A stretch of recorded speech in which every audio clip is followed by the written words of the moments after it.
todos. Kokoteraino zaude listorrengatik, gu daukagu soluzioa.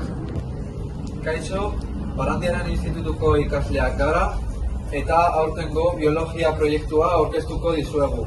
Proiektu hau, Belutina deitzen da. Aurten proposatu dugu gure buruari Agenda 30rekin proiektu bat egitea. Baina, zertan datza? Azkeneko urteetan, erleen biztanleria beherakadan egon da.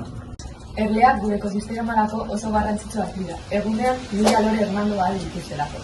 Baina gutxiraka erasotzaile gehiago agertzen ari dira.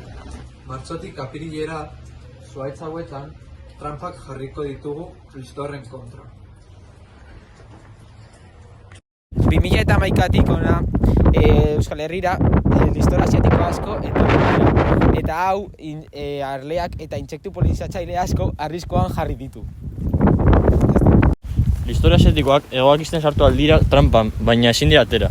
Beste aldetik duguna da listor abi berririk ez sortzea. Erleei eta beste intsektu polinizatzailei lagunduz. Hau ere bai pertsonei lagunduko die.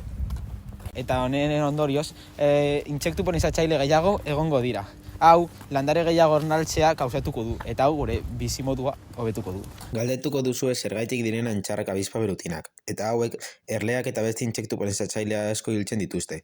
Eta hauek landareak ernaltzen dituztenek oso importanteak dira gure eguneroko janariak lortzeko.